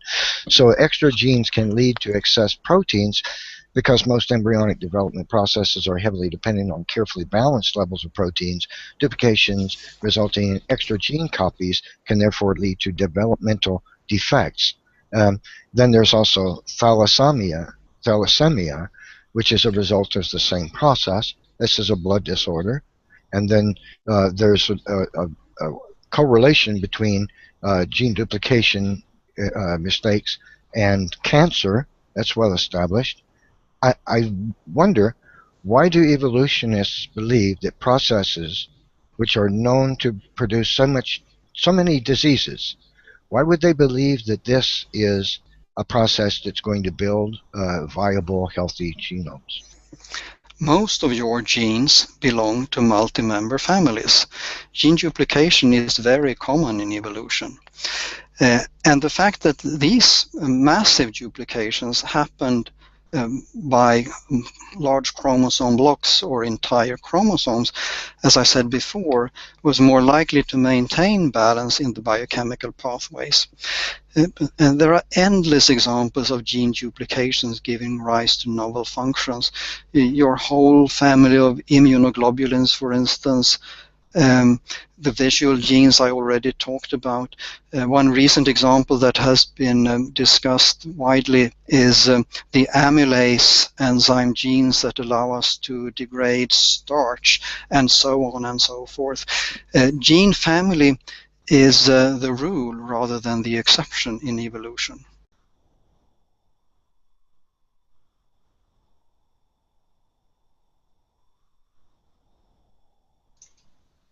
Evans, are you there? Oh, okay, sorry. As for the immune system, we know today this is programmed mutation, a set of information, a program in the genome, which creates products on the fly, modifies genetic information in order to combat something that attacks the organism, an irritant, an antigen, to produce antigen. So that's intelligent design, if you ask me, a computer program inside the DNA to on-the-fly modify. So what you're referring to there is, to me, an example of intelligent design. The duplication that you're speaking of is programmed. That's not a random activity. That's not random mutation. That's programmed. That can't be likened to any chance association of molecules, any evolutionary sort of, I don't know why you'd cite something programmed transitional frame mutation and such as evidence of evolution relating to gene duplication. You are completely wrong. The mutations in the immune system genes happen more or less randomly, and then there is selection among the immune cells in the living individual. That is a selection process. I don't think the papers would support that it's random, because I said more or less random. Yeah, I don't agree, and I don't think the journals would support that. I think the papers in the journals would argue that this is a programmed response, and that's what I've been reading about it. That this is information in the genome designed specifically to modify endlessly something in order to produce to keep the irritant at bay, to keep continuously attempting to block it. That's, to me, intelligent design, not any process of evolution. The basic setup is a number of copies of segments that can be combined in a certain number of ways. And again, for each one of these, you have several copies to choose from, showing again how common duplications are. Then on top of that, there is somatic mutation going on in these cells as they are becoming mature and selected to be more efficient in the immune system. That's what I'm referring to, somatic mutation. Both the combinatorial rearrangement of the gene segments and the mutations in the reorganized products. Can I ask you something else? When you say that the Earth is so young, how do you look at variation in the genomes of different individuals, like human beings, for instance? We know now very well how many differences there are between individuals in long stretches of DNA. Are you talking about human beings? Yes, for instance. I'll be happy to address that. But I would first, let me mention that somatic hypermutation is programmed mutation process which changes are introduced by nucleotide sequences of immunoglobulin gene DNA during. Excuse me, I'm not talking about the immune system now. I'm talking about the genome in general, yes, and the differences between individuals in. Well, I don't see how the human genome provides evidence of evolution. I would say that human beings are a created kind, just like dogs, horses, bats, or any other type of living thing, and we should expect to see variation between the kind. The Creator put enough information in the genome to make it ingenious that it is able to produce variation. The variations that are present between the various tribes of mankind, Polynesian, Celt, Slavic, African, Aborigine, Native American, Asiatic peoples, whatnot, are mere expressions of the genome, the original created genome. There's no anatomical difference between any two human beings on this planet. We all have exactly the same features in exactly the same location of the exact same body plan. If evolution were true, there has to be a change to that anatomy. And that we don't find that in the fossil record. We don't find it in any existing human being. But I would ask you, if you believe that evolution is that the various tribes of mankind are a product of evolutionary change.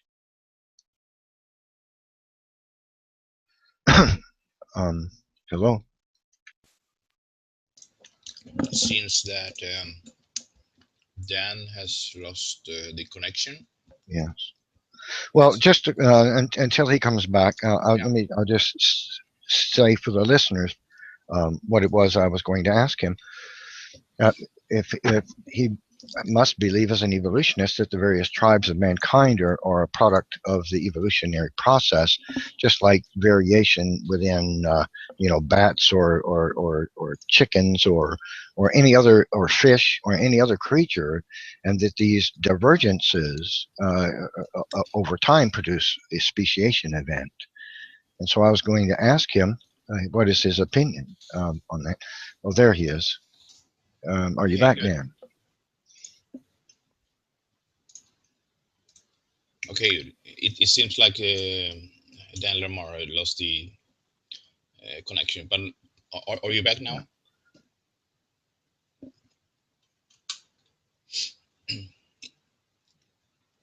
One second. You may be having audio problems. Yeah, perhaps. You hear us, Dan?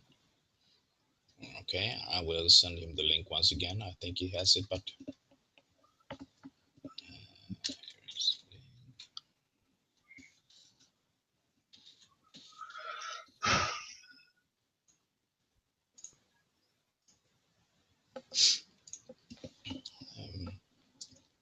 I think he already has the link, but I sent it to him once again. So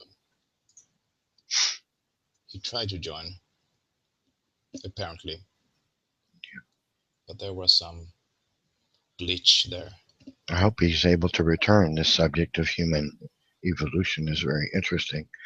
Yeah, me too. I would like very much to ask him about the tribes of mankind. I know that he uses a laptop. Perhaps if there is some kind of battery problem or something.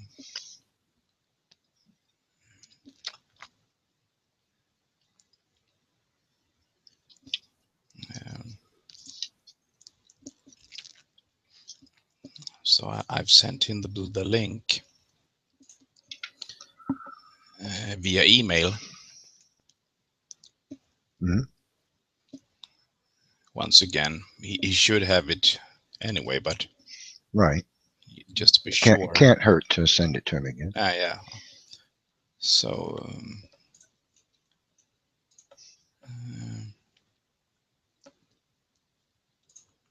well, this is a bit unfortunate. We have 35 viewers, which is good for a hangout. I was hoping there'd be many more, to be honest. Yeah, well, it's me, you know. I don't have that many subscribers, so. Well, hang in there. As you've said, that I can upload this when it's done as a video on YouTube to my channel too, so it'll get more views there, and that will draw people to your site. They'll find out about you, because I'll put a link to your site under the description So will I. video. Yeah. That way, if they want to find your channel, they can click that. Yeah, so will I. So it's a mutual beneficial there. Sure. Okay. Just check once again. They have such good internet in Sweden, so I hear. Yeah, we have. So it's quite. They say Finland is even better. I don't know if that's true or not, but yeah, they have. Scandinavia has really great internet speeds, I hear. Yeah, we have this. We have almost 1 gigabit. Yeah, better than here in the United States. Yeah. Now you can get that here in the States, but you have to pay pretty penny for it. It's probably more common for people to have that kind of speed in Sweden without having to pay extra money probably to get it. I mean, if you move into a compartment that has that speed, it's included in the price, so to speak. Oh, yeah, built into your rent, right? No. So why isn't he joining? I didn't hear anything that it was anything about him being. What do you say? There was no anger, so to speak, when he left. So I don't know. Well, that is what happens when you try to make a.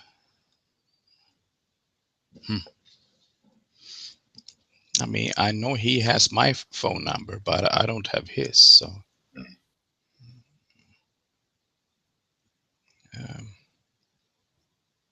Involved in the hangouts that I've done. I've been involved in a lot of them now. I sometimes talk to people from Scandinavia. They usually have better bandwidth than us here in the States. I'm jealous of them usually a little bit.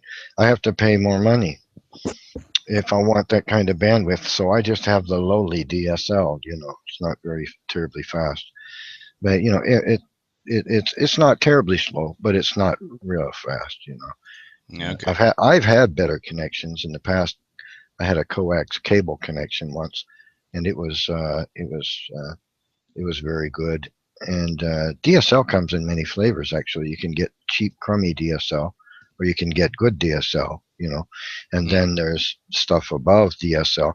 You're probably not even using DSL. What are you No, using? no, Cat 5 cable or Cat 6, something like that? we are doing fiber optics. Fiber. Oh, yeah. Wow. Yeah, that's the fastest that can be had currently. So, I mean, I've resent him the link, even though he should have it anyway. And how long have we waited? Well, I guess it's been 10 minutes, maybe Yeah, 7 minutes. 5, 10 minutes. No, probably not that many. No. 5 or 6 minutes, 7 maybe. That was sad. In a way, I was thinking about starting a post hangout after this one. So Yeah. I mean, if Well, I it, was going to start one myself. I hope it's not the case that Dan left because he doesn't like the question I was posing to him about human evolution. no. Very it has some very negative historical connotations that go along with it, and maybe he was very displeased with it. Well, perhaps he was, but I mean, he wouldn't just leave. I mean, he would say that the discussion was over or something. He wouldn't just leave. I mean, Yeah, I don't know. I do know that evolutionists dislike very much the implications of racism when it comes to their theory of evolution, and they really don't too much like to discuss. I mean, see, the idea is this: if human beings or the various tribes of man are a product of the evolutionary process that leads towards speciation, then if you believe in evolution, it's logical to believe that the various tribes of man are different in their divergence from each other genetically, and eventually this process will produce entire new species from the human genome. And one tribe of man may become a different species as another over time. And if that be true, then evolution theory, the natural selection thing kicks in, and you have to figure out which an argument can be made that it's logical. If you believe that, then one species will dominate over another because of their better advantage. And so, which of these tribes of mankind do you think hold the key to this divergence that will ultimately produce the one that continues to survive at the expense of the others? There are some very negative connotations that come with this. Perhaps Dan didn't like that and didn't want to respond.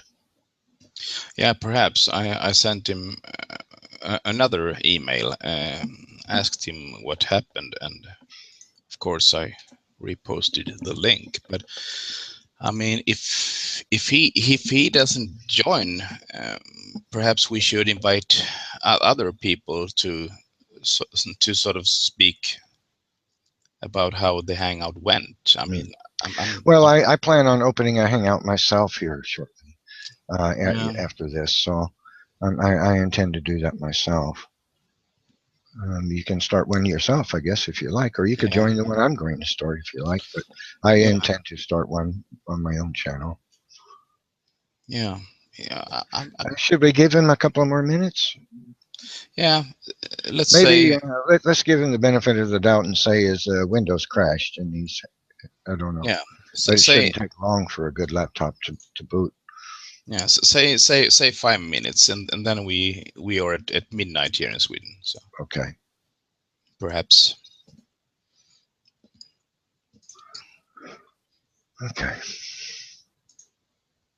Well, so are you satisfied with this answer so far, or do you have even objections about those, or Evans? I'm sorry, someone was asking me a question here. I don't leave alone. Yeah, I'm satisfied that he gave the evolutionist response. Yes. Mhm. Um, I disagree with him almost everything he says. Um, you know, the way I see evolutionists doing science is, well, whenever an assumption can be made, then it comports with evolution theory. But when real scientific discovery uh, produces a problem or causes us to question any part of the evolution theory, then the evolutionists do what they commonly do, and that is throw the evidence and the scientists who discovered it under the bus. And I didn't see anything different about Dan's arguments. He did that at least twice that I could see. Whenever he did it with the junk DNA idea, and he did it with what was the other? I can't recall. Something else, but that's is common. It's three times I believe he did it. Once was with carbon-14 in dinosaur fossils, declared contamination. It's always contamination for some reason, or bad science, sloppy science. He actually used the word sloppy once. Yeah, I heard that one. Yeah. Yeah, I now just he has don't, you know. now he has responded. Let's see what he has to say. The connection broken, and he uses sad smiley face. Is kind of funny for a professor. But since I have, excuse me, I'm eating at the same time. Since I've posted No problem. the link 3 times to him, I Mm, suppose he will join. okay. Yeah, sooner or later, because he had this interruption. I noticed the same thing when he was speaking once or twice. It was kind of breaking up. So Yeah. Yeah.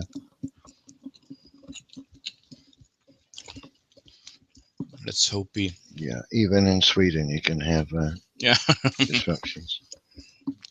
yeah. Depends on where you live. It did get choppy a couple of times. Yeah, yeah. And I got choppy too once, I think. But I don't know if you noticed that. It seemed like it was me, but that was just from my perspective. Maybe you guys didn't notice. I'm not sure. Maybe perhaps once, but I mean, you don't even use your cam either. So No, I don't use a cam. It does gobble up bandwidth. yeah, Yeah.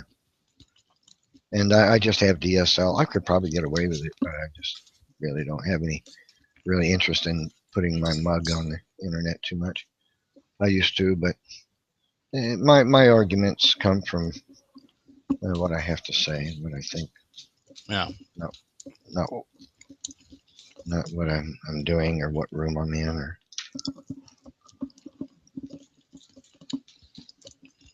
He would be. I mean, if he can I'll tell you email what. me, he, I'm gonna go get something to drink. I'll be back in about yeah, 1 minute. yeah, Okay, sure, just to see. Okay, won't be yeah, but a sure. moment. Okay. It seems to me that if he can email me, the connection would be fine. So let's give him a couple of more minutes to rejoin.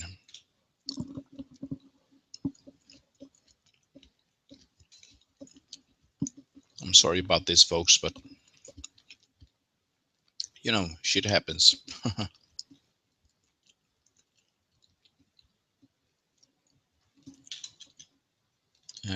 Now I get another email from him.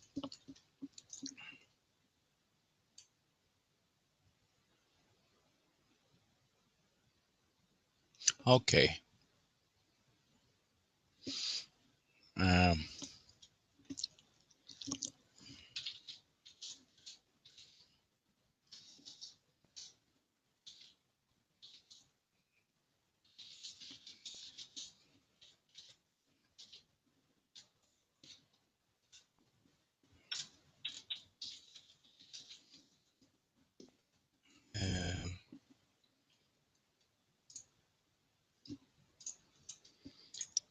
Okay, so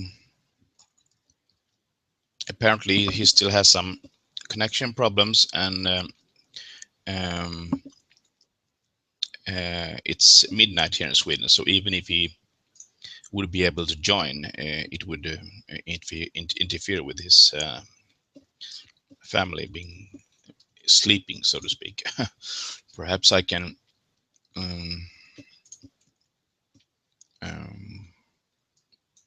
post this link to some of the peoples in my circles, and they can join. And if NephilimFree would want to leave and start a separate hangout, he's welcome to, of course. So that was a bit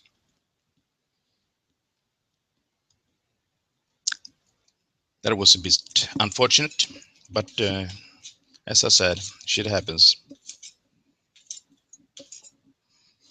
I will talk to Professor Don Larhammar later on, but I would like to officially thank him for joining this evening or night to speak with NephilimFree, and hopefully he would speak to other peoples too when NephilimFree Okay, was I'm done. back. But yeah, I hear you. So it seems like Dan Larhammar is still having problem with his computer, but he says that it's midnight here in Sweden, so his family has to sleep. So Okay, all right. not to disturb them, he would like to call it a night, so to speak. All right. Well, I sure appreciate you, Evidence for You, hosting this discussion about evolution. Thank you very much. And it's been interesting and very enjoyable for me. Yeah, thank you. I appreciate that. I'm going to go start a hangout of my own, I believe, Yeah. for a while. And this should be uploaded, or you're about to close the end broadcast here in a moment. Is that right? Well, yeah, I have invited people to. Well, I think this one should be closed and start another one. How's that would be better. So it's that would be better. This is the discussion between you and the professor is sort of done, right? Right. Yeah. So why don't you do that, and then and it'll be uploaded as a YouTube video on your channel here, probably in the next 30 minutes or something, and I'll download it. Okay. Thanks again. I'm going to take off. Yeah. Thank you for participating. Thanks again. Great. Take care. Bye-bye. Have a good one. Bye. Bye.